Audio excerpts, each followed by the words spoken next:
To our final panelist, Congresswoman Giffords, it's a pleasure to have you here. Good morning, Chairwoman Lofgren.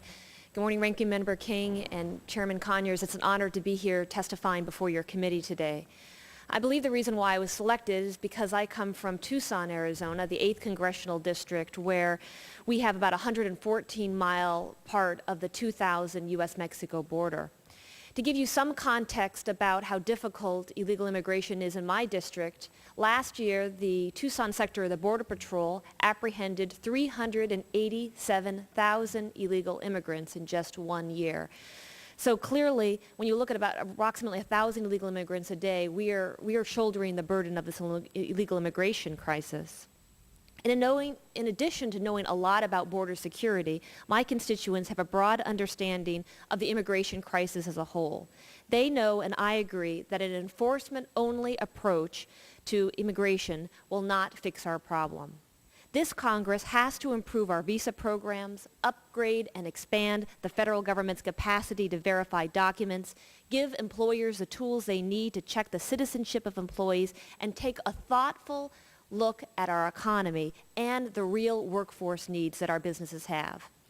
As you know, the Arizona legislature in January chose to take action in response to the federal government's inaction to fix our system, and we became the first state to mandate that all Arizonans use the E-Verify system.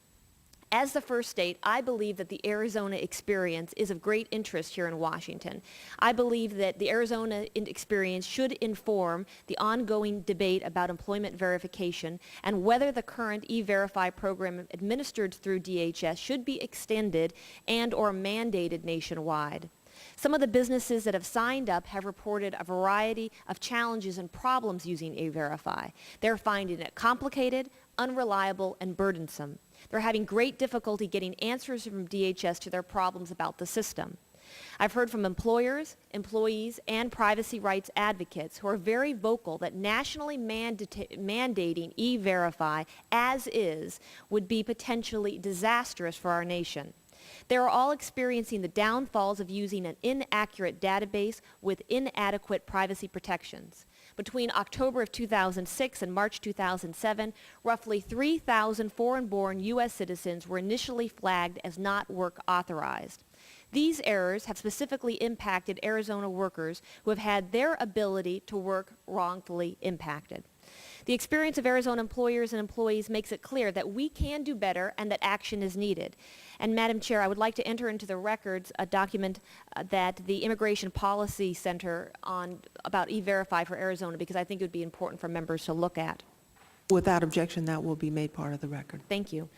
Having reflected on what's happening in my state of Arizona and the challenges that we have seen, I think that we need a system that incorporates three primary elements. One, explicit preemption of state laws such as the one in Arizona so that the business community has an even playing field across the entire country. Two, real privacy protections for U.S. citizens and for legal workers. And three, liability protections for employers who play by the rules. That is the reason why I've joined with Ranking Member Johnson with H.R. 5515, the New Employee Verification Act, or NEVA, because it provides a simplified, effective, and balanced alternative to the E-Verify system. NEVA is carefully crafted to ensure a legal workforce, safeguard workers' identities, and protect Social Security. It is also realistic, Madam Chair.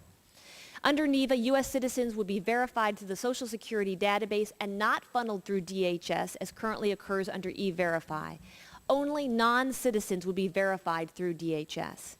This bill protects the Social Security Administration's privacy mission and trust funds by authorizing employment verification only through funds appropriated in advance. And as we testified before in the Social Security Subcommittee, that is critical. By making Social Security the agency with primary responsibility, it acknowledges that the Social Security database is crucial to a functioning system. We do not take the risk that funds intended for Social Security get bottlenecked in another agency. NEVA fights identity theft by allowing the use of private sector contractors certified by the federal government to authenticate the identity of employees. And this is a defining characteristic of the legislation that makes it functional and unique when compared to other employment verification legislation. NEVA has been widely well received in Arizona. The Chamber and CEO President of the Tucson Metropolitan Chamber, the Sierra Vista Area Chamber of Commerce, the Marana Chamber of Commerce, all the business chambers that actually have to deal currently with the E-Verify system are turning to NEVA as a very good alternative. As this subcommittee considers the current employee verification proposals, please take the Arizona experience to heart. Southern Arizonans, just like all Americans, expect their elected officials to find solid, sensible solutions to the greatest challenges of our day, and we know that is our broken immigration system. The fact that the system has become polarized, radioactive, divisive, and ugly is evident that our Congress has to act responsibly. Only by developing a realistic long-term solution for undocumented populations living in our United States with a targeted, effective enforcement of the realistic laws will we restore legality and legitimacy to our immigration system. Madam Chair, just in closing, if Congress does nothing or simply extends the E-Verify system without much needed reform, such as state preemption or employee protections, we will have failed. Thank you for this opportunity to allow me to testify before all of you today.